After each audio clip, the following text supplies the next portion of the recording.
online, on Radio Player, and on 106.6 FM. This is Wycombe Sound, the Wycombe Wanderers Show. Good evening and welcome to the latest episode of the Wycombe Wanderers Show. See, I've officially stopped counting now. Indeed, yes. Sorry, I was momentarily...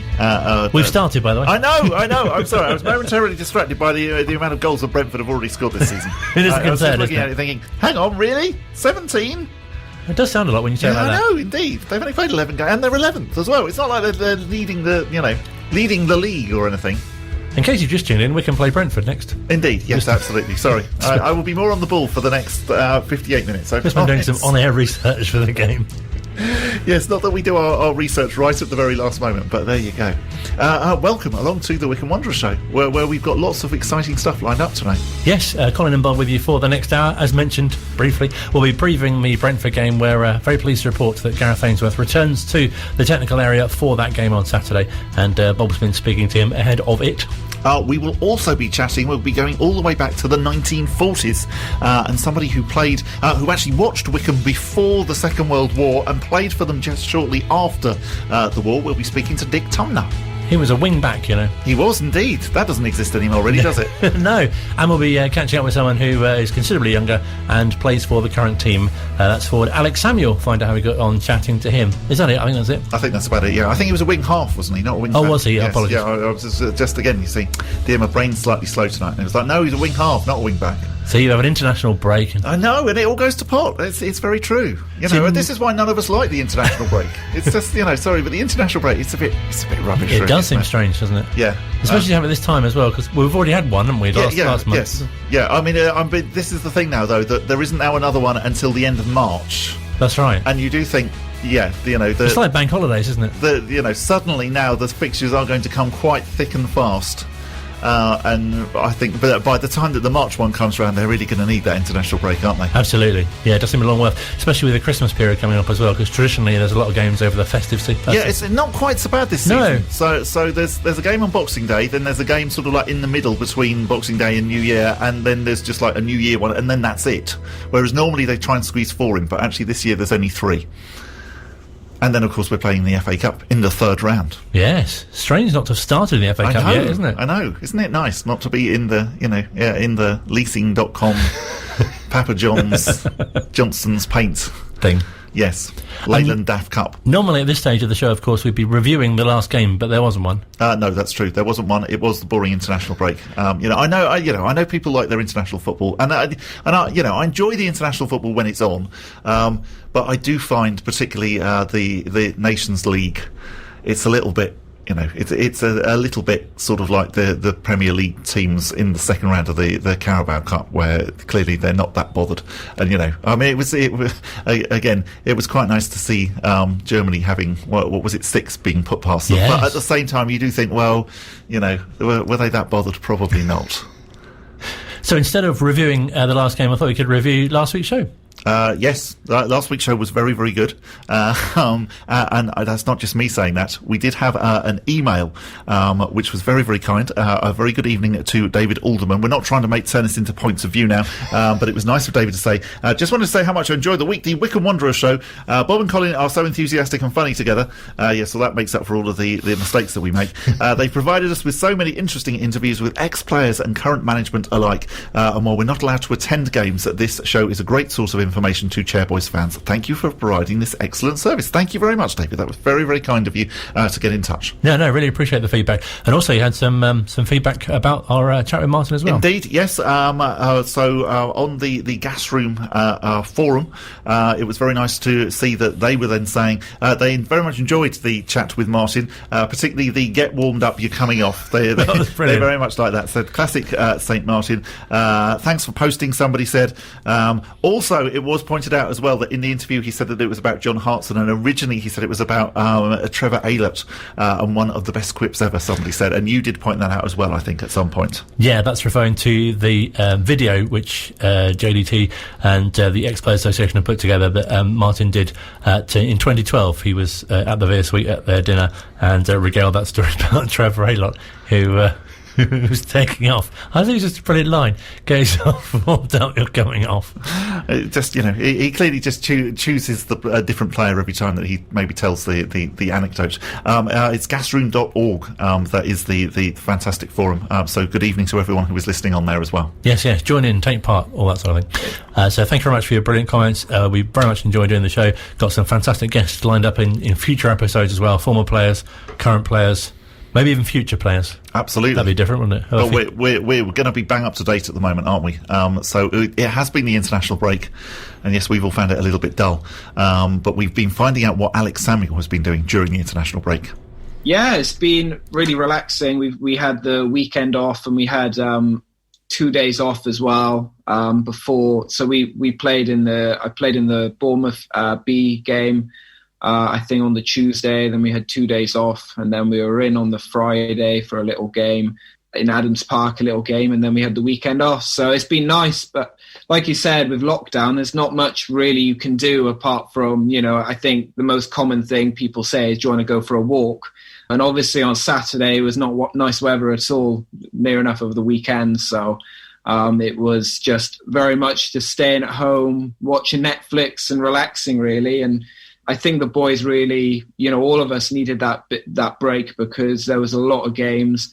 So yeah, we've just embraced it, we've enjoyed it, and we're all refreshed now and ready to go again and kick on for Brentford Saturday. I was going to say, it seems to come at a really nice time, hasn't it? Because you had that, as you say, there's been a run of games, especially against some big teams, but I guess you'll find that in the Championship anyway. But you had that losing run, which I guess certainly from the outside must have been quite demoralising. But I guess the sort of the mood in amongst the team probably was still pretty high, because essentially you're still playing in the Championship and playing these teams. Yeah, that streak of loss that we did, it just shows how close we are as a team. Because I'm telling you, probably most teams that go through that probably would just crash and fall. But I think I think it was the Watford game, wasn't it, where it all we started picking up points. And even before that game, there was such a belief in the changing room that, we're here for a reason, we're here for a purpose. We're not just here to fall straight back down.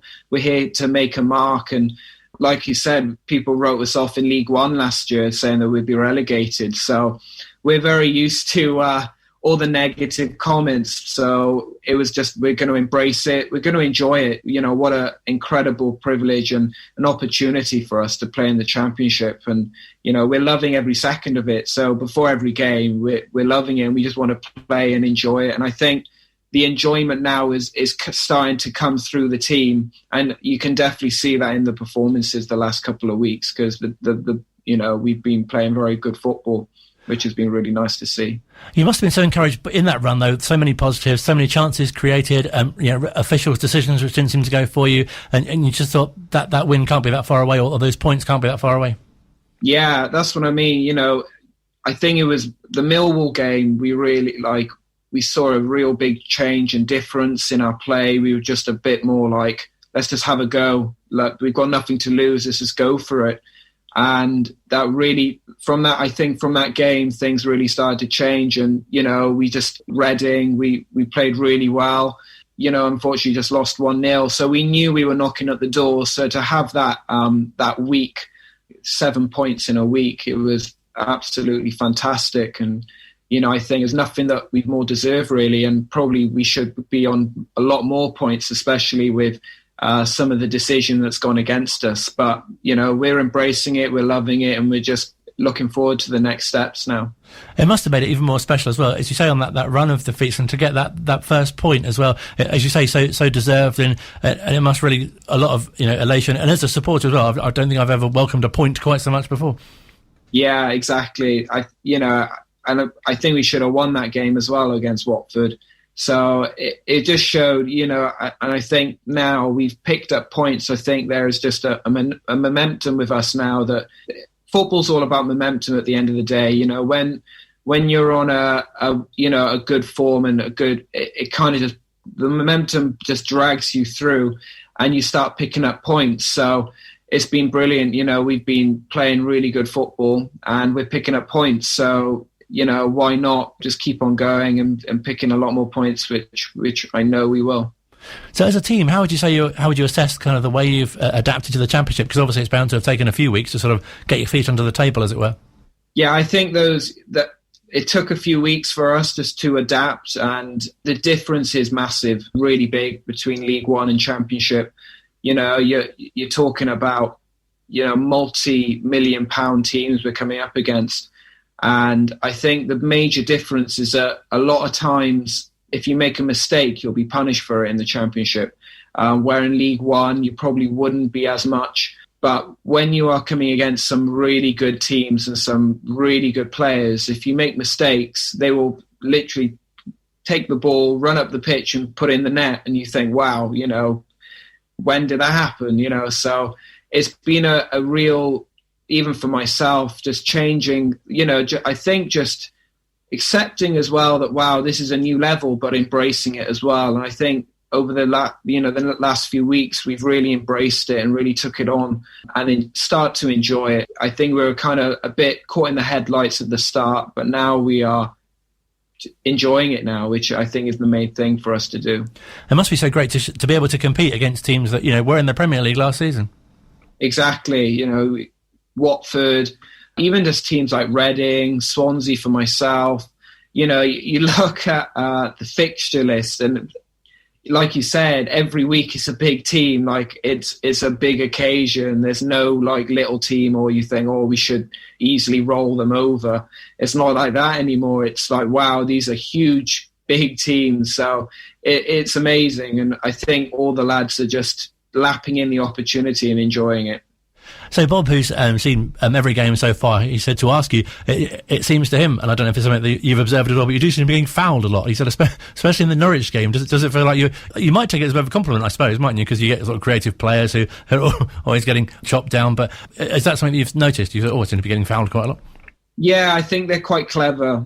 It's a lot more clever fouls, I think, in the Championship. I think, you know, players know when you've got a good opportunity. Or for a great example with me on Ben Foster, you know, where he actually fouled me, but because he screamed, he actually got the free kick for it. So I think in the Championship, players are a lot more clever, a lot more streetwise. So we've had to really raise our game in that as well, and just, you know, be clever in our play, which I think we've done the last couple of weeks. And how do you feel your own game's coming along? It must be fantastic to obviously have a run in the side and to be doing really well in this stage of the season. After it must feel like quite a corner's been turned, really. Yeah, definitely. It's just, I'm enjoying every second of it, especially being on that pitch. You know, to be involved in, again, that teamwork, and the team that we have is so amazing, and there's such a togetherness in this team. So to be a part of that as well in the Championship is just incredible. And yeah, I'm absolutely loving every second of it. Because I suppose in a way you couldn't have imagined quite how well it would have gone. I mean, you came to the club 2 years ago, which you know, in sort of football terms doesn't seem that long, especially when you compare to someone like Matt Bloomfield, for example. But, you know, in kind of modern day terms, you're very established at the club now.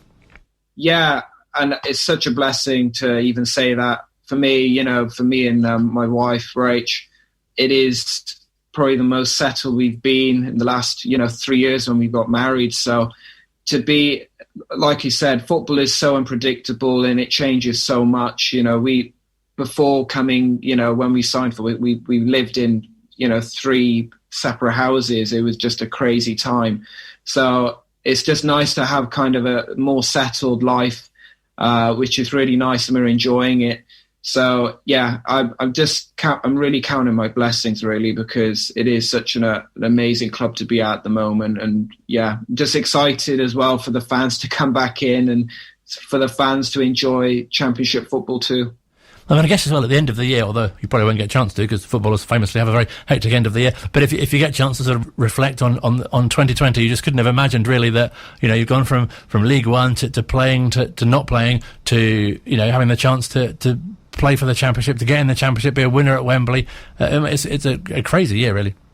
Yeah, 2020 has been a really crazy year, and it's been a really hard year for a lot of people, you know, for families. And so I think for us, just to call, you know, with our success, we just, as a team, we just really hope for the fans and the people in the area that we've just injected that joy and a bit of, hope as well that, even in the darkest times, there's a light there, so that's something that we really wanted, especially through the playoffs, to really do for the fans as well, because we know how hard of a year it has been for everyone. So that was something that we were really pleased about, to even just for them to experience and say that they support a team that's now in the Championship, which is amazing. No, it's been brilliant to follow, especially even the Fleetwood game, when you think, they've scored really early.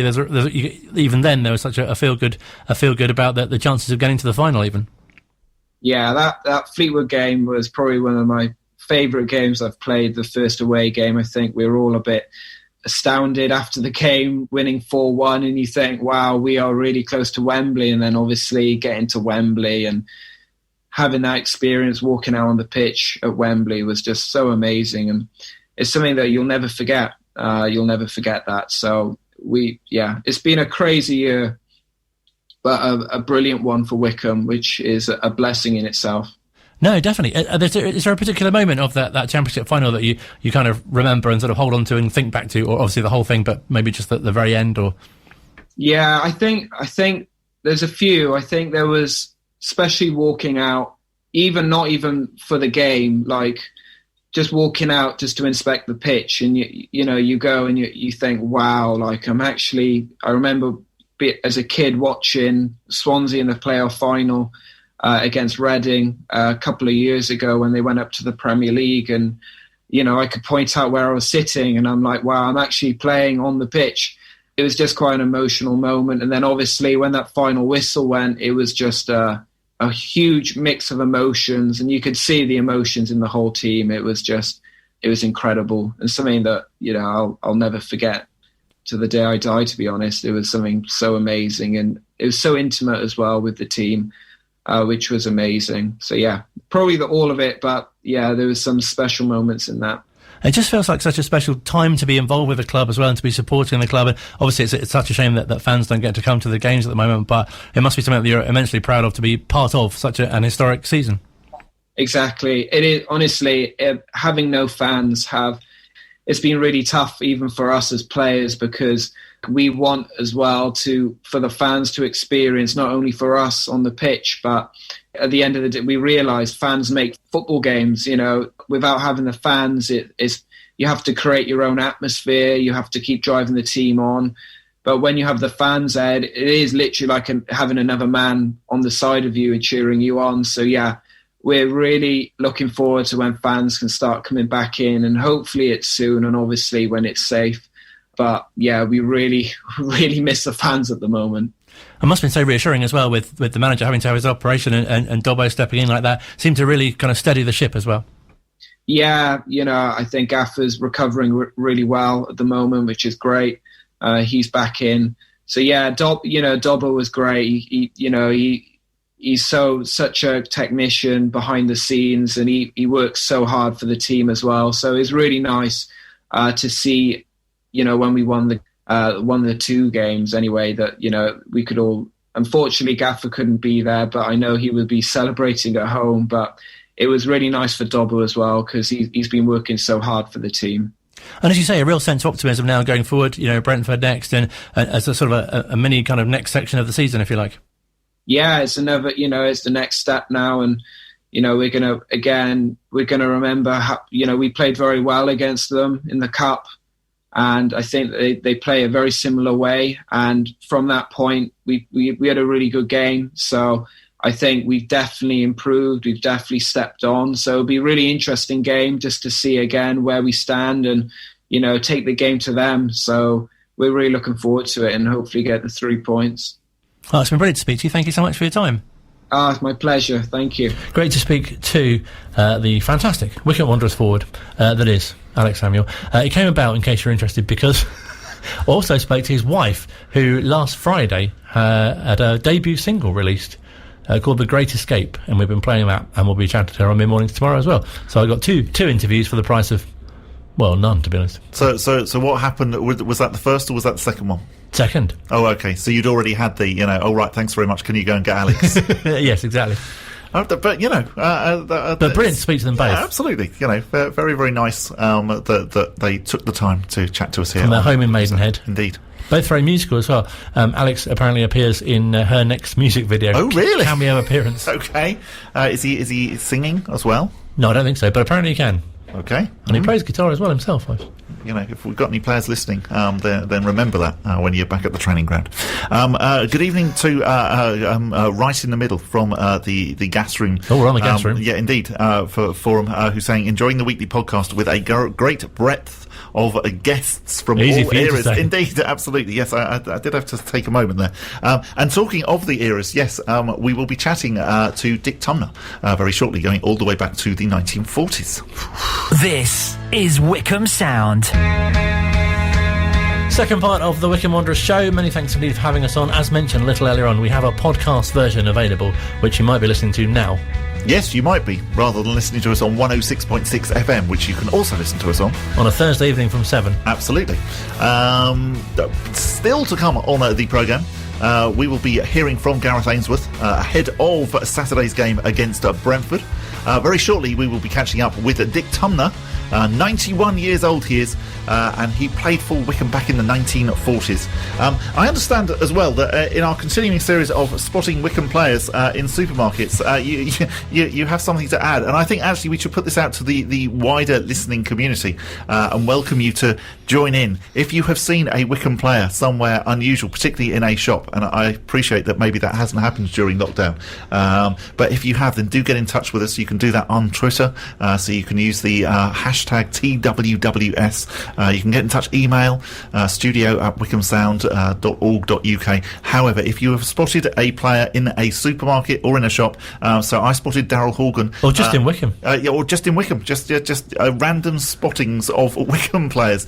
So I saw Daryl Horgan in Sainsbury's about a week after he joined, and I'd already seen him at the training ground, so I knew that it was him, but I wasn't quite sure whether he recognised me, and he was quite busy at the time because he had his two kids, both sort of like in the trolley, and I thought, right, okay, so I did that thing. I didn't actually speak, but I sort of like walked past him once and thought, oh, I'm sure that's Daryl Horgan. So then I made an excuse to then go back down the aisle again, but we didn't make eye contact. Yeah, exactly. So I then left it because I thought otherwise I'm looking a bit too stalkerish. So who did you see? Well, following your spot of Republic of Ireland international, who's had a fantastic game in the international. Yes, indeed. Yeah, he played really well against England, didn't he? So I, in the same supermarket. Just out of interest, what time of day was your spot? So it must have been about 2:30. Oh, okay. In the afternoon. So this was around 5.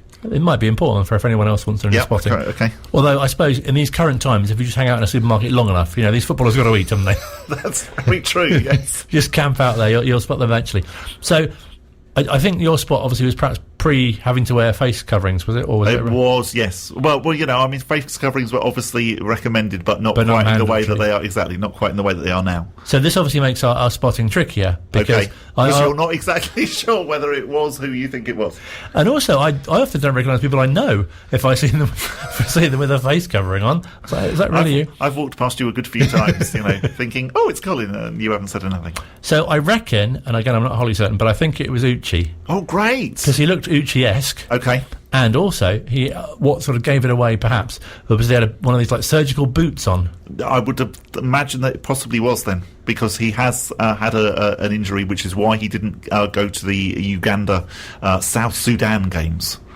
And also another observation, and again, I have no room to comment on this really myself, but I noticed he had quite poor trolley control. He wouldn't be very good on Supermarket Sweep if they did he had one of the smaller trolleys special, because I think he was guiding it a bit too freely, I think. Okay, all right. I might actually add that into my list of questions that I'm going to ask players. Is where do you shop? What times? What do you like with the trolley? Whereas Daryl Horgan, actually, I think he had very good control, and the fact that he was looking after his kids at the same time. I was quite impressed with that. I get the impression some players may only have a basket. Yes, possibly. Yeah, the ones maybe who live on their own. Or possibly they get it delivered and they're just doing top-up shopping. Yeah, so do get in touch. You can tweet us at Wycombe Sound, use the hashtag TWWS. Wycombe Wanderers players that you may have spotted in town, or maybe further away. You could have spotted them further away. Yeah, it doesn't matter. Anywhere, any good Wycombe Wanderers players spotted in unusual circumstances where you weren't expecting them. Basically anywhere other than Adams Park or in a football stadium, we will welcome you to get in touch. But first, I've been chatting to former Wycombe Wanderers player Dennis. We chatted. Yeah, this wasn't one that you just did. It was one that I did as well. Sorry, I don't want to sort of take the spotlight on myself. No, we both spoke.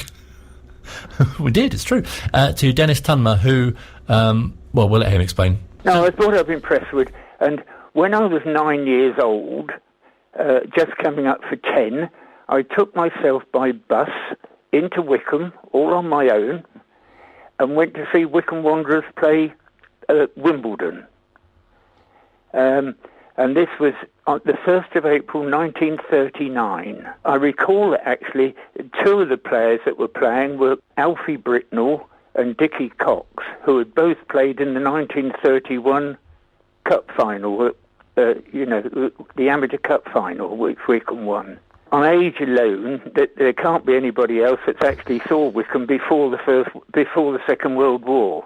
The extraordinary thing was that it just shows the times that a 9-year-old can catch a bus from Presswood into Wycombe all on his own and go to a football match and find his way home again, which, in this day and age would never be allowed by anybody.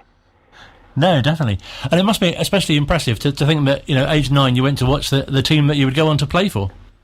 Yes, yeah. Well, of course, I was brought up in Presswood and spent all my time kicking a ball about up on what was called the Common.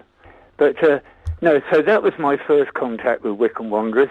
And then I went to the grammar school and watched Wycombe really during the war years when it was a bit hit and miss as to, who they were playing and who could play, because a lot of the players were away in the services. I was then a kid of sort of 13 or so, and football was football, and if they were playing for Wycombe Wanderers, they were wonderful people anyway, really. But, I played minor football. Then I went into the army to do my national service and was lucky enough to play a really good grade of football in the army, which set me up really for when I came out. I realised I wasn't good enough for Wycombe Wanderers, but I thought I might be good enough for Chesham, so I went to play for Chesham. Had a successful season at Chesham, played against Wycombe a couple of times, and then decided at the end of the season I'd have a go at Wycombe. That coincided with Wycombe having had a poor season while I was at Chesham, deciding to take on a full-time manager in the shape of Jimmy McCormick, who was an ex-Tottenham player. And he came in and wanted to clear out really the old guard, who really were getting quite ancient, and wanted to bring in one or two of his own lads. And I was lucky enough to be to be one of his young lads, as it were. So that was how I got into Wycombe. I didn't join Wycombe really thinking I'd get in the first team, but was lucky enough to coincide with McCormick, and so, went straight in, didn't ever play in the reserves. And you played at wing-back, is that correct? Yeah. What they're now, I suppose, is just midfield, but, in those days you had a left half or a right half. We started off in great style, actually, with McCormick, and halfway through the season we were top of the league. It went a bit flat after that, and I think we finished up about halfway at the end of the season. But McCormick was a real bouncy little character who thought, in a way, I think, that the Wycombe committee, who had been really running the club, didn't know anything about football, and unfortunately told them so. And, of course, he was telling his own employers that they didn't know anything about the game. So he only lasted the season, and they got rid of him at the end of the season, and then Sid Can came in. And what was Sid like? Because obviously I loved Jimmy McCormick, and he seemed to like me, which of course always helps. And I found Sid a very different character altogether, quite a dour Devonian. And while some people sort of got on with him well, I never really cottoned on to him, and I think probably in truth he never really cottoned on to me either. But anyhow, I continued to be a regular until about 3/4 of the way through that season, when he decided he'd try someone else in my place, and that really was the end of me. But it was around the time where there were some other great players in the same team at the same time as you, and we had Dennis Atkins on recently, and Jim Truitt as well. Dennis was great. Well, he was another one of Jimmy McCormick's boys. Him and I were the two that really went into the team with Jimmy, and I'm still great friends with Dennis. I mean, the star of that side was Ken Butler. He's the father of Eddie Butler, who is the ex-Wales rugby captain and the Guardian rugby correspondent. Yes. You may have heard of Eddie Butler. He does rugby commentaries. And Ken, his father, had been in the RAF at Naphill, I think, during the war, and had played for Wycombe. And when the war was over, he continued to play for Wycombe and used to travel up from South Wales every week. And they used to send a car to Reading to pick him up and dash him to the ground just in time for kick-off half the time. Wow, that's quite impressive. That's the sort of thing that you imagine modern footballers probably doing, maybe commuting from South Wales, not footballers just after the war. He kept on, and as far as I know, he never played for anybody else. I'm not 100% sure, but I think he got one amateur international cap. He certainly went on a tour with the England team anyway.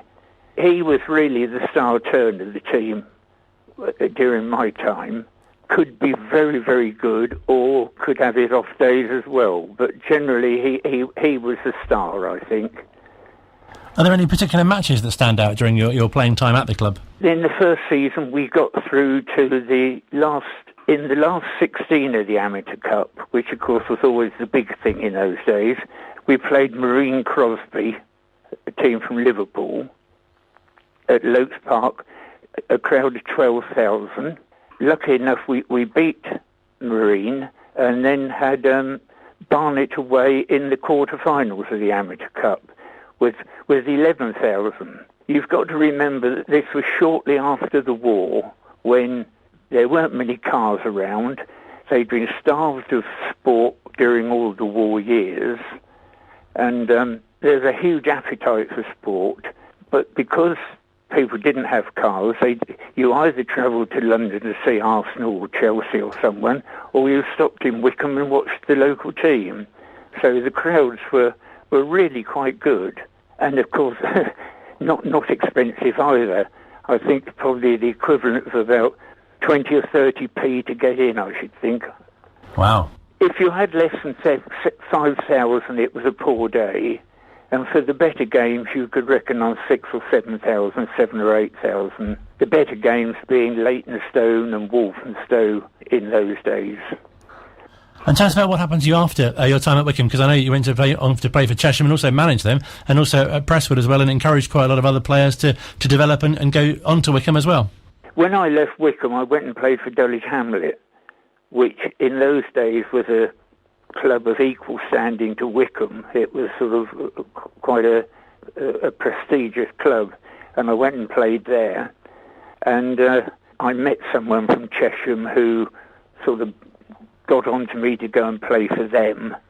And anyhow, it landed up that I became player manager of Chesham in the end, which started off not too badly, but it didn't end up too well. And you went on to be an estate agent, I understand?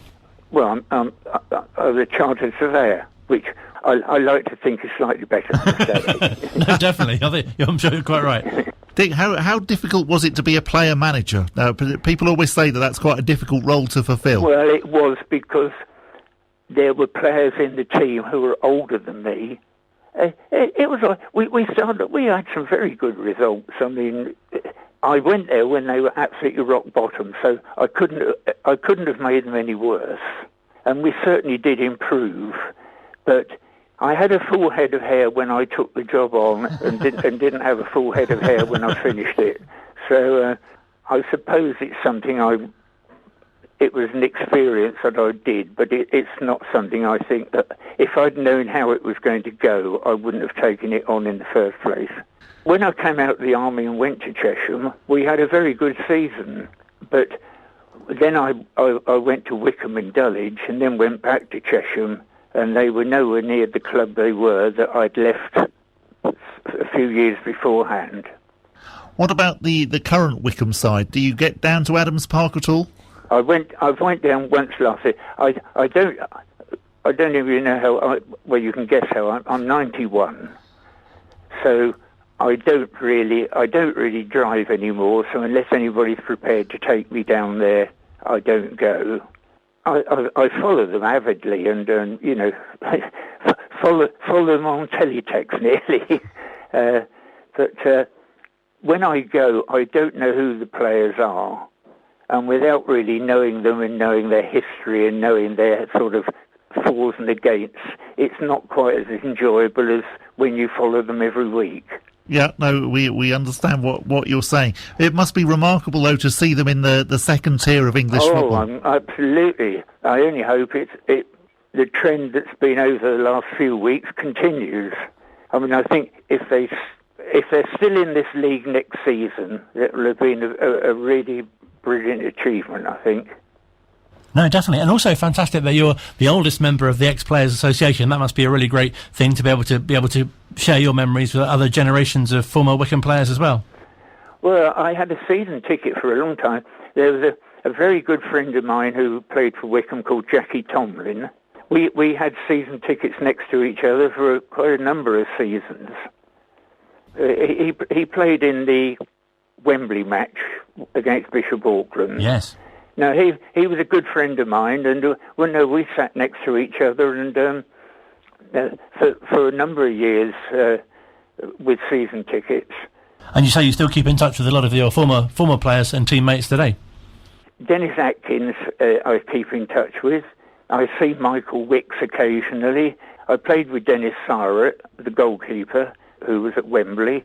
I played with him and see him occasionally, but really, I can count on one hand those who were still around when I was around.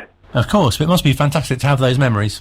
Yeah, well, with all footballers, it's a very short life, really. I mean, as I say, I've had over 90 years, and my football career probably is only about 12 or 15 of those. And yet, when you think about it, it's an extremely important 15 years. It's great to speak to Dick Tunmer from his home in Bourne End. At 91 years old, he's the oldest member of the Ex-Players Association. Big thanks to JDT and Alan Hutchison for helping to arrange that. And we've got other chats with other former players coming up in the coming weeks as well. I thought he was wonderful. I really enjoyed chatting to Dick. Yeah, because you were there as well, weren't you? Yeah, he was very good. That was you as well on that. Yeah, no, I enjoyed that. Thank you very much, Dick. It was great to speak to you. And we did enjoy hearing all of your reminiscences. Yes, good word. Indeed. We're coming really bang up to date now, though. So Gareth Ainsworth, I spoke to him earlier on today on Wycombe Sound, and we will be catching up with him very shortly. Love music, love talk, love Wycombe Sound. Final part of the Wycombe Wanderers Show for this week, building up to the game against Brentford. And we were chatting off air about previous Brentford games that you've been to. She's a busy lady, isn't she? You won't know what I'm talking about now if you're listening to the podcast, but a bit like her son, actually. He does breakfast and drive. She does Sunday breakfast and now Sunday brunch as well. Very impressive. Indeed, Special mention if you're listening on the podcast. Absolutely, sorry if you're listening on the podcast, you won't have a clue, but that's just to encourage you next week to listen actually to the proper show between 7 and 8 o'clock on a Thursday evening. Yeah, no, very good. What was it that I was saying? You've completely forgotten now, haven't you? Brentford. Oh, yes, indeed. Yes, Brentford. So I remember many, many, many years ago, so when I first moved to Wycombe, so it would have been 2001, so we played them in the Leyland Daff Johnson's Paint leasing.com thing, Papa John's now trophy. So I remember going along to Adams Park on really one of those really, really, really cold Adams Park nights, and I know that it is always really cold unless sort of like you're going in May or August, one of those really chilly ones, and sitting up in the front Adams stands, absolutely freezing, and we won 1-0 anyway, which was fantastic. And then I remember that we played them there a few weeks later, and I didn't, it was one of those games I nearly went. And then I think something happened, something at home or whatever, and so I thought, oh no, okay, no, I better not. I think probably my daughter was only about 3 or 4 months old, so it was one of those times where, I was sort of having to accumulate a lot of brownie points to be allowed to go to football, and thought on this particular occasion, no, I wouldn't. And it's always strange when you don't go to a game, isn't it, as to what you really want to happen. And I can remember then sort of like reading the reports afterwards, which was that one of the best games ever seen at Adams Park, and we'd beaten Brentford 5-3, and I'd missed it. I'd gone to the Johnson Paint Trophy game, and wasn't very exciting, and I'd missed the 5-3. A number of links as well between the two clubs. We had on the show last week Terry Evans, who of course signed from Brentford, initially on loan, and then Martin O'Neill paid £40,000 for him, as recommended by Jason Cousins, another former B. And Terry Evans mentioned that Richard Dobson used to clean his boots as well. Oh, really? Okay, yeah. £40,000. I mean, that sounds like amounts of money that footballers really should still cost, but actually sounds, really, really like a very, very small amount these days. And for a club like Wycombe to pay out then as well. Yeah, absolutely. Yes, £40,000 is, was a lot of money for us in those days, and still would be quite a significant fee these days. Probably. Absolutely, yeah. So brilliant to have Gareth Ainsworth back. That wasn't a pun. Indeed. For the game on Saturday against Brentford, and Bob's been speaking to him only this morning. Been back for a week now. After being sent home, after trying to make the forest trip, the doctor sent me home. But it was never going to stay away this week. So I made sure I've been in for the last sort of 10 days, and ready to go. And Saturday I'll be back in the dugout. Our lovely new dugouts as well, which is great. Yeah, with the nice new chairs as well, which is going to help the back, I would imagine. Yeah, I don't sit down so often. No, I was going to say that. You're still going to be kicking every ball on the touchline. Absolutely, no problem. I mean, with regards to the back, it did end up sounding quite serious. I mean, clearly the club were playing it down quite a lot, the first game that you missed, but actually it did sound like quite a serious operation that you ended up having. Yeah, it was emergency surgery, yeah, so it was an ambulance job, which I don't often, I've never called, I don't think I've ever called an ambulance in my life, so that was the first one. But anyone who's been through what I went through will understand, you semi-paralysed down your legs, and it wasn't nice at all, so it was a combination of fully 600-700 games in professional and non-league football, and getting on a bit, so it was a nasty one, but thank goodness, for our NHS, everyone's been clapping in for the pandemic, and I want to join that, but also I've got another reason now to stand up and say thank you, because they were absolutely fantastic, and we're lucky to have one of our club doctors, Dr. Carl Waldron, works out of Reading as well, and he was there, which was nice to see a friendly face at the hospital. So all really went well, but it was quite serious for a period of a day or so. Fantastic. Well, we're very glad to have you back, although it must have been quite reassuring as well that actually you've got somebody like Dobbo to step in when it happened.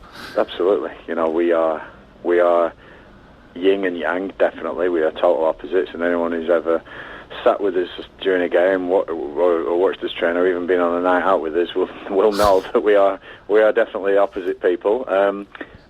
But there's a big blueprint of how Wycombe Wanderers is and how it's been for the last definitely 6 or 7 years, and Richard's played a huge part in that, as big a part as me. All my staff have, I wouldn't be able to do it without any of my staff, and I couldn't leave it in safer hands. There's one big aspect of my working life is being able to trust people, and I can trust Dobbo with everything, absolutely everything. And likewise, I'm sure he'll say the same about me. We know each other inside out. We've said enough things to each other. We've challenged each other enough in the tactics office and my office, and to know exactly how each other tick. And I think the combination of the two of us is what's brought success here on the pitch. Definitely, it's a huge thing for him to take the team. But he absolutely, I was constantly on the phone but on the day, Dobbo has to take and do the team talk and get the boys up for the games, and absolutely delivered. Just fantastic that we've opened our account really well, and I think over the last, probably not just those 2 games, the last 6 or 7 games, right back to Millwall, Reading, Norwich, all those games, Watford, how we haven't got more points on the board is beyond me, and I'm really happy and confident we can compete with any team in this league now. I think we took a while to get it together, but there's no reason that Wycombe Wanderers can't be competing in the Championship, and I want us to be, because I want these fans to come back and see us in our proudest moments, and so that means staying in as long as we possibly can, because at the moment the pandemic's causing a little bit of chaos, But really proud of Dobbo and the staff, and he'll be thankful to all the staff as well. It's a great club to be at, and couldn't do it without any of them. Yeah, well, he did very much say the same sort of things about you when you weren't there. We are now almost a quarter of the way through. You say that, that yes, definitely, we probably, deserve to have maybe more points, but it's still not looking too bad, considering where we are in the table. No, it's a fantastic position to be, because we're in the Championship, and that's looking at the big picture. Where we're Wycombe Wanderers, they're in the Championship. It's a brilliant position to be. Okay, we're third from bottom now, and we've had a couple of wins and a draw, and it's poised. I look through history and look at the teams that have been in the bottom three at this time of year, and you'll see a lot of teams have got out of it. I think all the teams last year were in the bottom three at this stage of the season all got out of it in the Championship. Luton's, Barnsley's, and whatnot. So we've got to definitely take confidence from that. We've got to take belief in our performances, and like I said earlier, I don't think there's anyone in this league that we will fear. Even going back to Blackburn, I think we'd be better prepared and the spanking we took there. But we are definitely better prepared and better versed in the Championship now, and we're going to have days where it's going to go wrong. We had them in League One, we had them in League Two. I remember getting beat at Sunderland and Peterborough 4-0 on both times, but we bounced back. We end up getting promoted, and so it's never just the result. It's always performance. It's always the big picture, and for me, the big picture is Wycombe in the Championship is a brilliant place to be, and I want to stay here. We've got Brentford then on Saturday. Probably a different proposition now to the first game that we played them in the season. Yeah, without a doubt, 60%. I think they were on that day. No disrespect to anyone who did play, but they had a lot of players on international duties. They had players that we knew were being rested. They're going to be going for it. Ivan Toney's, paying back all the millions that they spent on him, and they've got some real cracking players in there. A couple of internationals who've been away. We'll see how they fare if they come back and play. The flying left back Enrico Henry. So they've got some talent in that side without a doubt. But we have also got some fantastic players in our team. When you talk about Dominic Gate being back fit, he's yet to play a Championship League game. So how's Dominic going to fare? Players like Fred, Darryl Horgan's performed superbly in the international duty. Scott Cashcott's found his feet back in Fenway, just again proving that he could play at any level, I think. All these players that we've got, Gareth McCleary's cameo at Notts Forest will excite everyone, So it's not always about the opposition now; it's about what Wycombe can do. And like I say, my appetite is definitely whetted from watching them on the screen and obviously the games previous to that. It's going to be very exciting. And like I say, there'll be good days, there'll be bad days. We've got to stick together and make sure we can try and stay above that line. With regards to the international break, have you had a chat to Darryl Horgan? Obviously, there was an outbreak of COVID in the Irish camp. Just wondering how he is at the moment. Yeah, over text, chatted to Darryl. I told him I thought he was possibly the best Irish player against England. I thought he looked a real threat, and if anything was going to come against England, I thought it was Darryl Horgan. And I also said to him that Wycombe are proud of you, and I'm proud of you, because what an achievement that is. The first ever Wycombe Wanderers player to face England in the professional game. That in itself is mind-blowing. To say that we have a player who's done that on the international stages, it's just brilliant, and I don't think Daryl's going to be the last.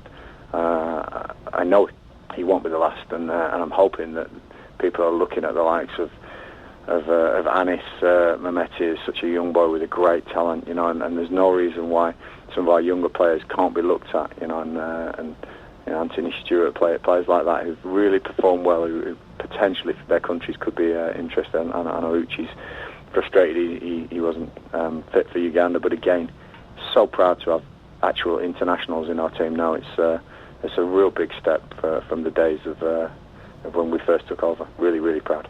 Yesterday we discovered that you're going to be allowed to have 5 subs on the pitch and 9 on the bench. Is that a good thing? It is a good thing. I think it's a good thing for football. I think it's your squads are what your squads are. People are saying it's going to favour the bigger teams because they have 5 better subs than everyone else. But it's how you use your subs. It's how you use the squads, and we're very good at that. I think we've had experience in the playoffs with that. So I'm looking forward to that and seeing how many we can change. Some people will do 5 at once. So it's going to be a game changer, and I think that could come into it. You watch this weekend. Somebody will do 5 at once, and it will change a game. And I think there's a whole different aspect now you've got to look into a football, which we've already started looking into, and we know what we've got on the bench. We could probably change the whole style and half the team if we wanted to, and that's what it's about. We're going to have to do this tactically good and make sure we're aware of what the opposition are doing as well. So yeah, game changer, but looking forward to seeing how it works. Finally, I just want to mention to you that we had Martin O'Neill on the Wycombe Wanderers Show last week, and just how very, very grateful he was to have been invited to the Rotherham game, how grateful he was to everybody at the club for the welcome that he got there. No, somebody like Martin is an absolute legend to me, and you know, he's always tough. He's always tough at Wycombe Wanderers because he's always the man. He's always the legend, and you know the people put him as their greatest ever. And if I can just follow him just slightly, then I'm in a really good place, because what a guy, what a manager, and the respect that he's given me over the years is just second to none. Just the mark of such a great human being, and you know, really, really pleased. We gave him a great welcome, and it was great to see him. I just wish we could have won for him, but that'll come. Great to hear from Gareth. A fantastic interview, and brilliant to hear that he's doing well after his enforced break. Yeah, indeed. And you start to realise that actually, yeah, it was a lot more serious than was being made out at the time. I completely understand why the club were downplaying it. Clearly, it's been something that actually has been with Gareth for a long, long time.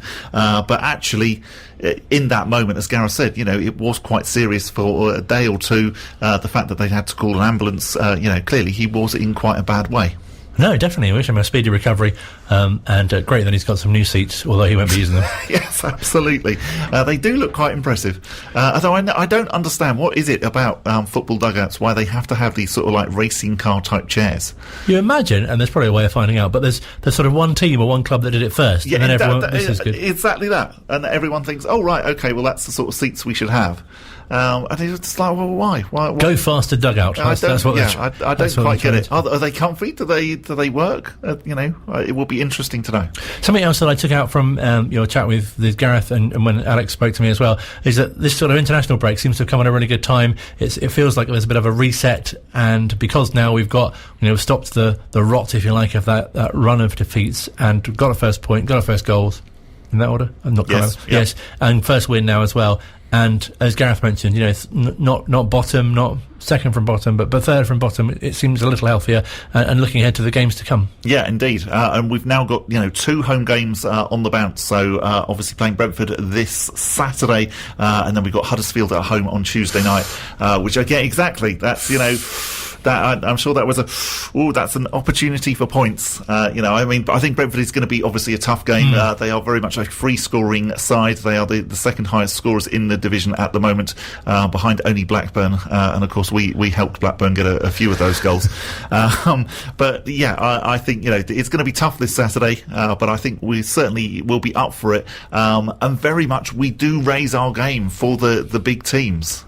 I think as well, someone like Ivan Toney we mentioned, who's scored so many this season already, and to have him sort of running at you as a defender, you know, you know you're going to have to be on it. Yeah, indeed. And I think, again, that's been one of the interesting things this season is, say, the game against Watford, we were really up for that. We played really, really well. The game actually against Sheffield Wednesday, I don't know what it was, but it was one of those classic sort of bottom of the table type games where certainly against Watford we were much better than we were against Sheffield Wednesday, albeit against Sheffield Wednesday we managed to get the win, which was absolutely fantastic. But we really, really were brilliant against Watford, and I wonder whether we're going to see the same sort of thing. So Huddersfield, not, you know, they're doing okay, but they're not having a fantastic time. Brentford, clearly, again, I mean, they're currently mid-table. Very much they were tipped for promotion after just missing out in the playoffs. playoffs and whatever. We've obviously already played them once this season in the League Cup where we took them to penalties. So it's going to be an interesting game. But yes, I think, we're going to have to be our absolute best to get anything out of the Brentford game. But I think actually that suits us. I was going to say, and Thomas Frank obviously as well gets his team clearly very well organised, but we've got a manager as well who sort of likes the sort of backs to the wall, comeback sort of underdog tag as well. Definitely, and I really liked what Gareth said, that yes, goodness me, they've got some multi-million pound players in their side, but we've got some great players as well. Scott Kashket in particular, has really, really stepped up, looks so comfortable playing in the Championship. Bayo as well. We all know that actually Bayo could always have done it at pretty much any level. The only people who didn't seem to know it were AFC Wimbledon, and we're now proving that, in the Championship, and I still wouldn't be surprised that actually, if Bayo could probably do it in the Premier League as well. And players like Fred as well, so exciting to watch. Yeah, definitely. I mean, we're so fast going forward. When we've got, Scotty, when we've got Fred, when we've got Anis Mehmeti, it's quite terrifying. When we've got Daryl Horgan as well, you can see that defenders are thinking, goodness me, this is a team that does mean business, and particularly when Bayo's there flicking the ball on as well. We're a match for any side in this division. Do watch out for them in a supermarket near you as well. Indeed, yes, absolutely. And let us know wherever you have spotted a Wycombe Wanderers player where you weren't expecting it. And let us know if their trolley control's any good as well. Back at the same time next week.